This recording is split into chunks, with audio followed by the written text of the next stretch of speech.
Fala galera do canal, resolvi antes do jogo Atlético Goianiense e Gama, válido pela Copa Centro-Oeste, parar aqui no estacionamento para fazer um vídeo bem legal. Sabe o que me chamou a atenção fazendo análise da La Liga e do Campeonato Brasileiro nas últimas 10 edições? Que o Brasileirão virou uma La Liga. Literalmente isso, eu vou trazer nesse conteúdo desse vídeo. Quero que você fique até o final dele, porque eu vou te mostrar como o Campeonato Brasileiro se tornou uma La Liga e nós nem sequer demos conta, achamos tudo normal. Sabemos que o Campeonato Brasileiro é um dos, que, pelo menos ao meu ver, mais complicados campeonatos para se jogar, onde a gente encontra vários times grandes, agremiações que já foi campeão da Conmebol Libertadores, como o Inter, Grêmio, Atlético Mineiro, o Cruzeiro. Então assim, no Campeonato Brasileiro você entra certamente pontuando aí 5, 6, 7, 8 agremiações, né? Não agora nesses últimos 10 anos, mas certamente sempre foi assim ao longo dos anos. Não, esse ano vai ser o Inter, nossa, o Corinthians, não, o Cruzeiro, e sem contar aqueles também que nem tinham sido campeão da Conmebol Libertadores, como o próprio Botafogo, foi em 2024 desses dois grandes campeonatos. Mas ao longo dos últimos 10 anos, a gente vem se tornando uma La Liga. E por que eu digo a La Liga? E eu peguei como base o Campeonato Espanhol. O Campeonato Espanhol da La Liga, nos últimos 10 anos, ele foi ganho pelo Barcelona 5 vezes e o Real Madrid 4 vezes. Ou seja, 9 de 10 edições ficaram ou na Catalunha ou para o Real Madrid. Incrível esses números. O Atlético de Madrid ganhou uma vez só e ficou uma vez no vice-campeonato, que foi lá em 2018-19. É incrível esses números, são assustadores. É um campeonato que já entra falando assim, ó, não tem Valência, não tem Real Sociedade, não tem Celta de Vigo, não tem Real Betis, Sevilla, nada. É só Real ou Barcelona que vão ganhar de fato e vez em quando, nesses últimos 10 anos, um campeonato espanhol ficou com o Atlético de Madrid e um vice-campeonato. Ou seja, o Brasileirão se tornou uma La Liga também. E eu vou te mostrar, entre Palmeiras e Flamengo, como o poderio é absurdo.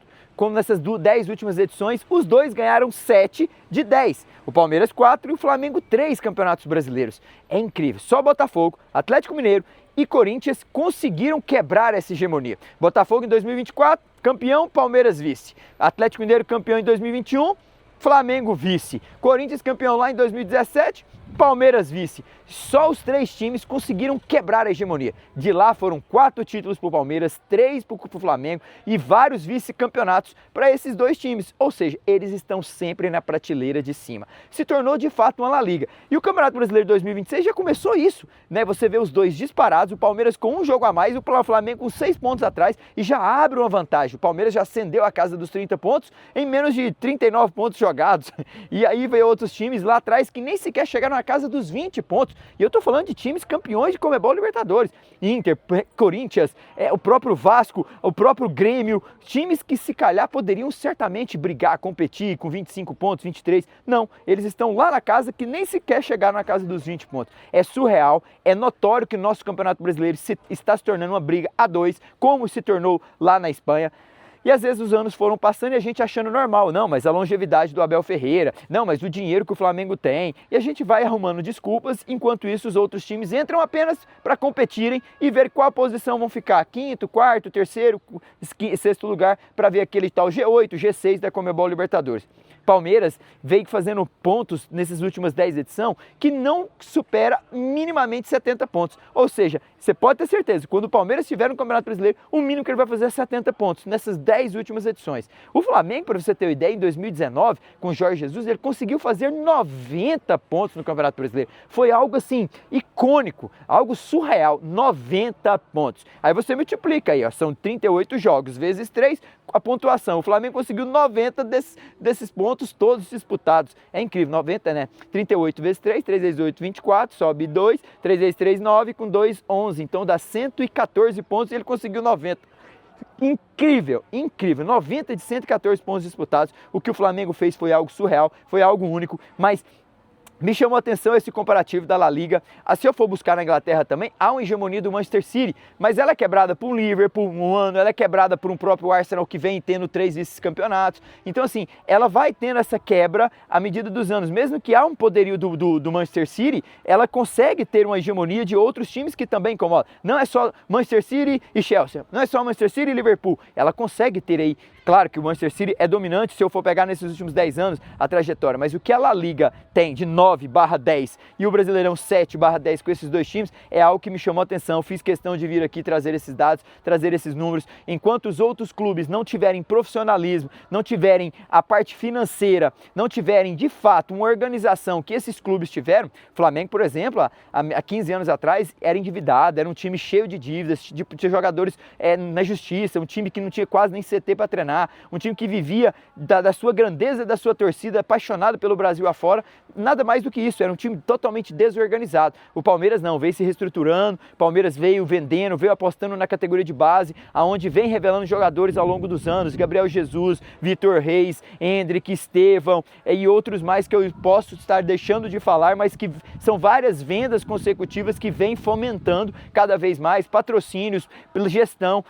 E os outros times continuam a fazer as mesmas metodologias, né? Até trouxe em outro material quantos treinadores o Flamengo mandou embora nesse período, né? Jorge Jesus passou, depois veio Sampaoli, depois veio Tite, depois veio aquele lá do Corinthians, Vitor Pereira, e veio outros mais. Já o Palmeiras aposta numa logística diferente, ele aposta na manutenção de um bom trabalho, independente se o Abel ganha ou não, ele sempre será mantido enquanto a Leila estiver à frente da presidência, palavras próprias dela. O Palmeiras, por exemplo, em 2025 não ganhou nada, mas chegou sempre lá, vice-campeão paulista, vice-campeão da Conmebol Libertadores e vice-campeão brasileiro. E nem por isso o Abel foi demitido. Ele não ganhou nada, mas ele competiu, ele sempre esteve na final, ele sempre esteve na prateleira de cima, demonstrando que, mais uma vez, ele é um time de La Liga de fato. É um time que é comparado ao Real Madrid e ao Barcelona, porque ele está sempre ou no primeiro ou no segundo lugar. E a gente foi desapercebendo disso e vemos a discrepância que é o Palmeiras e o Flamengo. Para você ter uma ideia, o Flamengo e o Palmeiras, nessa edição do Campeonato Brasileiro, eles têm 3 vezes mais pontos do que o Clube do Remo e a Chapecoense, por exemplo. Os dois times que eu citei têm 8 pontos, o Flamengo chegou agora a 26,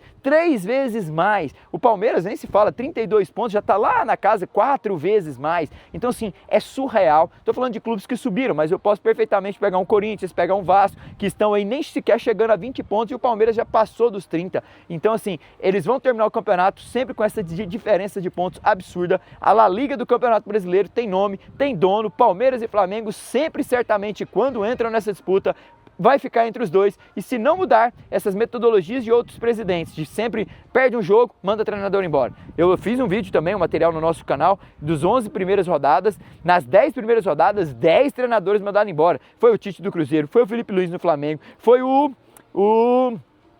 Tite no Cruzeiro, o Felipe Luiz, o Vojvoda no Santos, o da Chapecoense, Gilmar Dalpozo, teve vários outros, o Osório no Remo, o Crespo no São Paulo, e sim, 10 rodadas, 10 treinadores mandaram embora, é absurdo isso, é surreal. E o que esses times estão mudando, né? Essas mudanças de comando técnico, como eles estão performando no Campeonato Brasileiro, em que posições eles estão? Será que eles conseguem brigar com o Flamengo e Palmeiras? Ah, Danilo, mas eles têm dinheiro demais. Mas por que eles construíram dinheiro? O Flamengo estava quebrado há um tempo atrás, conseguiu se reorganizar, vender jogadores, conseguiu fazer uma boa gestão, a Leila conseguiu montar uma categoria de base, trouxe um treinador que ela acreditou nele, entregou para ele a base também, as revelações de jogadores, foi entregando para ele elenco bom, fez sócio, fez um estádio, vendeu o name right, tudo isso conta com a gestão de um marketing bem feito, de empresas estrangeiras, de ganhar a Conmebol Libertadores, de competir lá na prateleira de cima. Olha, fazer boa gestão no futebol não é fácil. Falar pode parecer, mas tudo certo. Mas você vê clubes grandes fazendo má gestão. Você vê clubes grandes com metodologia antiga, de mandar comissões técnicas embora após 3, 4 rodadas.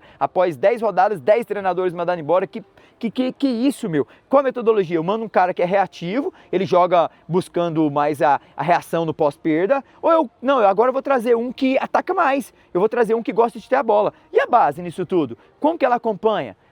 Lá no Palmeiras é diferente, Abel Ferreira passa toda a metodologia para os meninos da base, como tem que ser, como que tem que ter a reação perda, pós-perda, bola parada, como que é o método de jogo, ter a posse de bola, como que é a marcação, supressão, marcação de setores. Cara, isso conta muito. Isso faz com que o atleta chegue na categoria de cima, no elenco profissional, já sabendo o que ele faz, sabendo que foi construído uma base mais sólida ali. Olha, cuidado. A La Liga do Campeonato Brasileiro está aí à prova com dados e números e nós não observamos. E se não mudar, vai continuar sendo assim o Campeonato Espanhol dentro do Campeonato Brasileiro, onde apenas 2 times competem, onde 2 times vão brigar entre si e o restante fica ali satisfeito com o 3º, 4º lugar e uma vaguinha na Conmebol Libertadores para também entrar e para competir, porque nas finais de Conmebol Libertadores terão sempre Flamengo e Palmeiras como os grandes favoritos a levantar o título também. E vou trazer um vídeo depois no resumo, nessas últimas 5 edições, como eles chegaram, né? Como eles conquistaram só o Botafogo e o Fluminense, que interromperam essa hegemonia aí desde 2019 para cá. Olha, 19, 20, 21, 22, 23, 24, 25,